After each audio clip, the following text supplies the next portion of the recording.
This next set of tidbits is all about technology in the classroom. Now, I know I'm getting an endorsement in classroom technology and I should know a little bit about it, which I do, but I find these articles to be very enlightening about best practices, and they just kind of give a new idea to what technology in the classroom can be. And I used a few of these in my podcast that you can also find on my website, and so I just thought these were very interesting articles that I had not read before in the technology realm. So the first one is from teacherhub.com, and it's the benefits of technology in the classroom. Now, I've been in the classroom, I've taught in the classroom, but I've also had lots of classroom technology classes, and we know that technology is a good thing. We say technology does higher level thinking, and it's a good thing to integrate into your classroom. Mostly people will agree with me on that. What Janelle Cox, the author of this article, does is bring out some more points that maybe people hadn't thought of before. So this first one here, or second one, that technology improves retention rates. I don't think that's the first thing I would come up with when I would think of the benefits of technology. But she states it here, technology improves retention rates. And it's because students today, in the 21st century, are used to using technology. So if we can tap into their use of technology and how to access information, it's going to improve retention rates because they're going to learn more because we're using technology to increase their learning. And that goes along with our last one here of technology connects with students. By using technology and accessing their knowledge in their own way, teachers can really hit those students that are falling behind or that we're worried about retention rates. Because if you walk even in a mall today, all you see is a lot of teenagers on their phones. That's what they know. That's how they communicate. So why don't we communicate knowledge in the same way? And instead of fighting technology in the classroom, actually utilize it.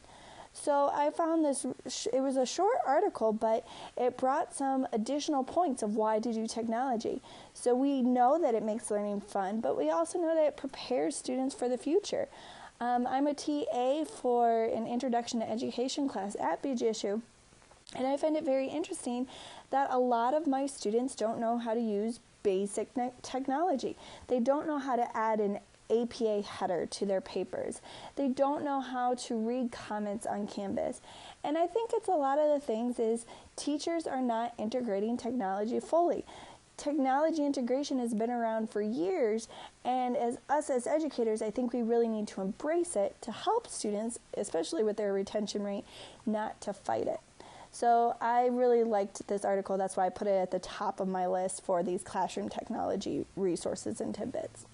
The next one is the SAMR model, which I did a whole podcast on, and that I was exposed to in one of my previous education classes. And it basically shows how you can manipulate technology to produce higher level learners and higher level thinkers. I'm just going to play just a little bit of this video that I really liked because it's explained by students. So it's like if students would say to their teacher, we would like to do this. There's 4 different levels and 2 different sections in SAMR. Let's take a look at the first level, substitution. This is where the technology used acts as a direct substitute. Let's take the task of persuasive essay writing. I could write an essay by hand, or I could type an essay using the basic features of a word processing program. The task is the same and there's no functional change. The technology is being used as a substitute. So I like this resource. You could pass this small 3 minutes and 54-second video along to anyone, and it basically walks through the 4 steps of SAMR, which are here, definition, modification, argumentation, and substitution.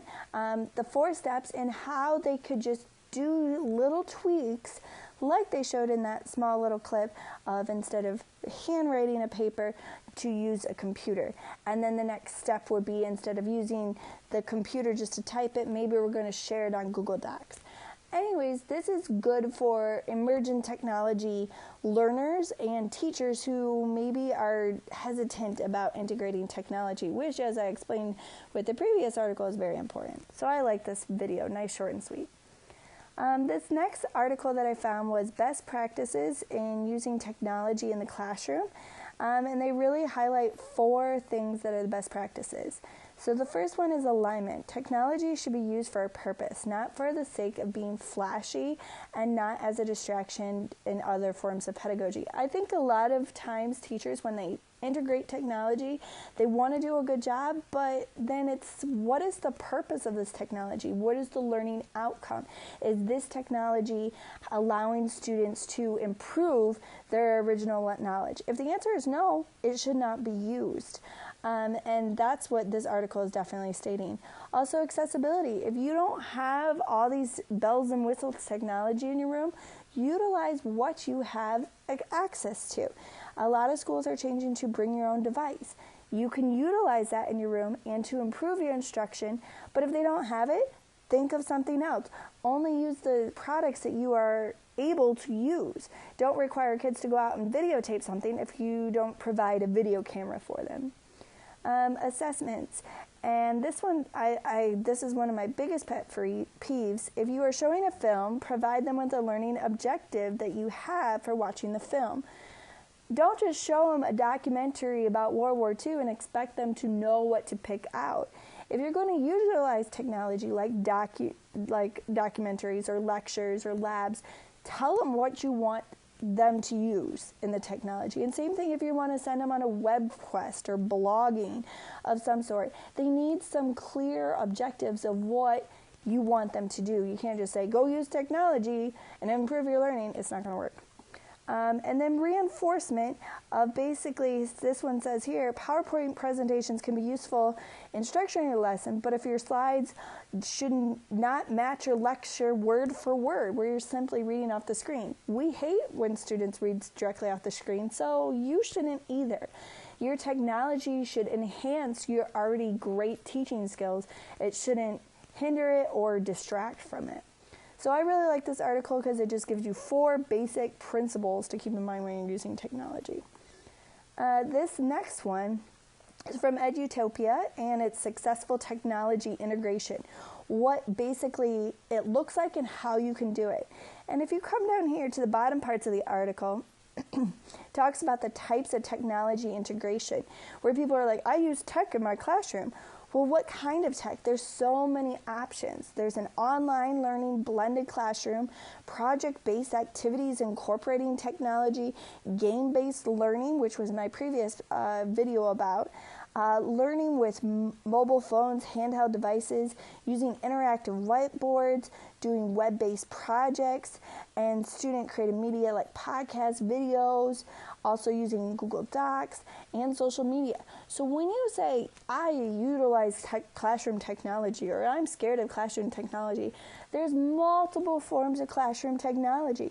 Doesn't mean you have to be a master of all of them, but I really like this list of different types of technology integration that you can do, and maybe just start with a few of them, or work your way up and do a few more that you're unfamiliar with. But this gives a lot of links throughout too that will help you in your development of these skills.